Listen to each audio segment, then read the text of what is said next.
Do you have a vintage Gucci bag that has a deteriorated, peeling, flaking, powdery residue lining that needs to be fixed? Well, I got you covered because today I'm going to show you step by step how I DIY clean out these deteriorated, peeling, flaking, powdery residue linings at home and turn the bag from unusable and leaving residue everywhere to clean and usable. And in today's video, not only am I going to take you through all the steps, but I'll also tell you all the products I use and also alternative products in case you want to use something else that you already have at home and you won't need to buy anything. So the basic steps I'll be going through today are 1.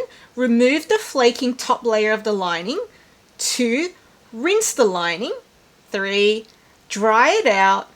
And 4, apply a protective coating. And the bag I'll be using to demonstrate today is this beautiful vintage accessories collection that I unboxed for Christmas 2024. Now, before we get started on doing anything, always remember when using a new product or a new method on your handbag, always do a test patch in an inconspicuous area, just in case you don't like how it turns out on your bag, you haven't done it all over and ruined your bag. This also includes applying a method or a product you're already familiar with, but on a new material, such as a new leather, new fabric, or new metal, because the same product or method can react differently on different materials. Okay, so let's get started. So step 1, remove that flaking, peeling top layer of the lining. So the products I use for this section are the Dremel with the sandpaper head. And then for the fine tuning or the hard to reach areas, I did use a toothbrush and my LA's Totally Awesome cleaning spray. Now, if you don't have those products, alternatives you can use include any sort of brush you have at home. That could be a spare toothbrush, nail brush, spare electric cleaning brush, whatever brush you have. And you can either just do a dry brushing with just a brush, or you can incorporate wet brushing by using whatever liquid you want. It can be a cleaning spray, it can be just plain water. And if you want to, you can use a vacuum to help suck up the debris. Now, just make sure that if you're doing a wet brushing, that your vacuum can handle wet debris, because you don't want to wreck your vacuum by sucking up the wrong type of debris. And in this section, if you want to put on gloves, please do so. I didn't. My hands did get stained, but I'm okay with it. But if you're really fussy, put on some gloves. Now, one big warning I want to give everyone here is, regardless of what method you're using, if you're using like me a Dremel or you're just using a brush, don't go too hard to the point where you rip a hole in the lining or in the seam, because trust me, that happens. And I accidentally did it to the lining of this bag. Luckily, I was able to sew up the holes, but it can happen.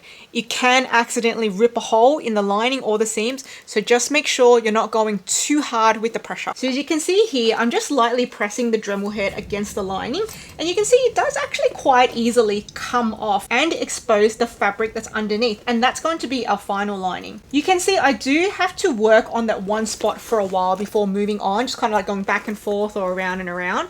And that's also because, again, I don't want to press too hard because I don't want to rip a hole. So I'd rather just spend more time lightly pressing the same area and working on it over and over again, rather than going too hard and trying to rush the process and then creating a rip, which would make me very sad. Now you can see here, I actually have a pocket on the inside, and my pocket, the top of the pocket, that coating there, that's not actually peeling off. So I think that's actually got a different leather or a different coating on it. So I'm going to preserve that pocket. I will not be dremeling or scrubbing over the top of it, and I will just be dremeling inside the pocket and around it. So I have to be careful not to accidentally wreck the coating on the top of the pocket, because it is preserved. There's nothing wrong with it. So you can actually see the lining transform slowly from that peeling dark navy color to this lighter blue fabric, and you can also see the texture change. So it was once like supposed to be like a wipeable interior, but now it's changed to the under fabric, which is nice and fluffy. I would also periodically shake out the debris as well. However, I do like to use the air compressor. Not everyone has an air compressor, so you can just simply shake it. Or if you have a vacuum on hand, then you can suck up the debris. Just be careful if you're using the wet scrubbing method. Not all vacuums can handle wet debris, so make sure you're not vacuuming the wrong type of debris for your vacuum if you choose to use it. But for me, I just like to use the air compressor because I've got one and it works really easily. Now, there are certain areas of the bag which are really hard to get to and do require extra time and care. So those areas include the inside of the pockets, along the zipper on both sides, also the ends of the zippers, so along here and here, and additionally the seams. So all along the bottom seam, there's this mid seam here. So those areas were harder to do, and I did end up using a toothbrush and LA's Totally Awesome just to really get those areas going, because it was a bit harder with the Dremel. Again, just take your time with it. You rather just go over it slowly, try to get off as much as possible so that number one, you don't rip anything, and number two, you minimize the amount of spots you miss. You might not get it all completely off 100% perfect, but you might be fine with just like 98% perfect. So how far you go with it is completely up to you and how OCD you want to be. Like for me, I don't have to be 100% perfect. If I'm like 95%, it's good enough for me. So you will notice that when I'm using the wet scrubbing method with the cleaning product and the toothbrush, it does actually stain the lining a darker blue staining because it's now spreading the color of the debris along the fabric as compared to the dry dremeling, which left it with just a light blue staining. So that is one noticeable difference between doing a dry method and a wet method. And you don't even have to use the cleaning liquid. You can just do a dry brushing if you prefer to, but I just personally preferred in those areas to do a wet brushing with LA's Totally Awesome. So overall, just keep either dremeling or brushing, shaking off the debris, checking to see if you've missed any spots, and then just repeating until you feel like you've gotten it all off. Now this part does take a while. I feel like I was definitely there for more than an hour doing all of this. And this bag isn't even that big. This is a small crossbody bag and it took a while. Then at the very end, when you're happy, do a final shake of the bag to get the debris out, or in my case, I use the air compressor. Okay, so now we've got pretty much all the powdery debris off. What we need to now do is rinse the lining of the bag. So all you need in this section is literally a sink and water to come out of the tap or the faucet. That's it. So I'm just going to the sink here. I've still got my lining turned inside out and I'm just rinsing it under the sink. So one thing that I was trying to do was making sure that the rest of the bag from here back was not getting too soaked, because ideally I don't want to over soak a bag for no reason. So I'm just trying to clean the inside of the lining only. But that did inevitably mean that this part of the leather and this part of the leather did get soaked. I'm not so concerned with the canvas getting soaked because the canvas is water resistant, but just the leather, because sometimes if a leather gets over soaked, it can affect the color job on it and it can affect the texture and it can make it deformed and wavy. So I was concerned about that getting too wet and that getting too wet. So with the rinsing, again, I was a little bit concerned about this getting too wet too, because I'm trying to prevent that.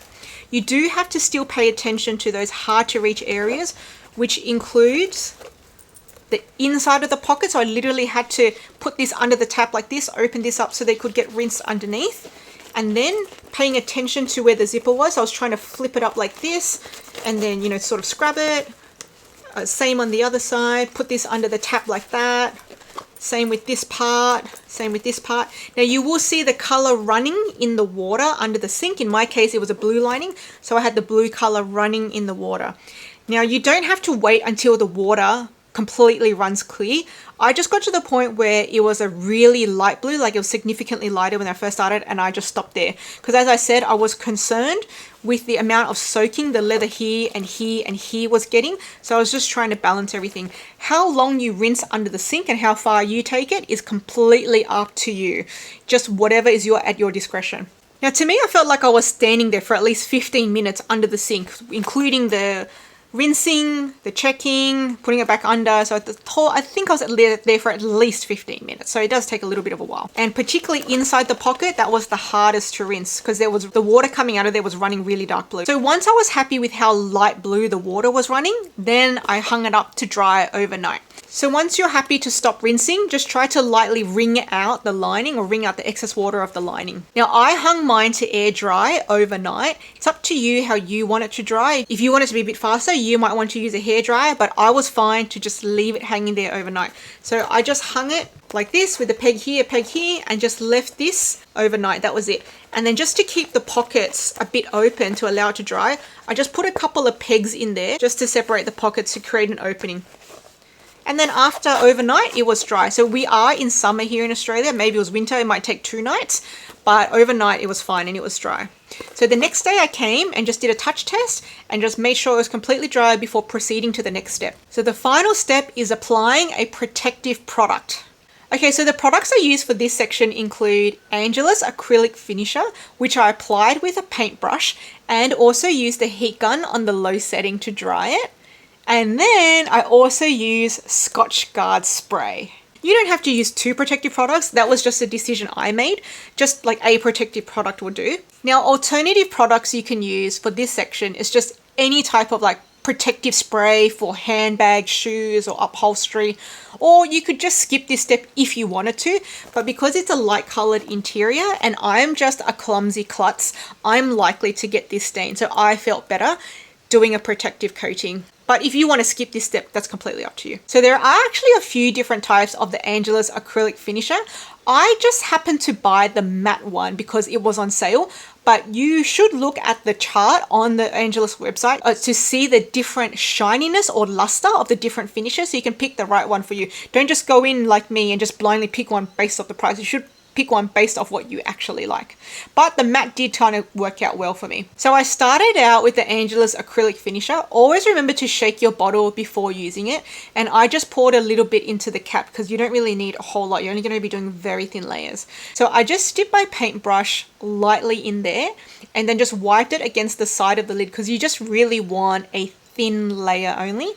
And then you just do section by section, just do small section by small section. And also I apply the heat gun on the low setting to dry each section. And then I just do a touch test to make sure it's completely dry before moving on to the next section. And I also applied it to the outside of this pocket that I'm preserving because I want to keep the color preserved so it doesn't fade or get scratched off as well. Once again, the areas which are hardest to do and you need to pay most attention to include inside the pocket, along the zipper, at the ends of the zipper, here and here, and along the seams on the inside too. So those areas you might need to take more time and more care because they're harder to do. One thing I want you to know if you're going to use the Angelus Finisher on fabric is that it can change the texture of the fabric.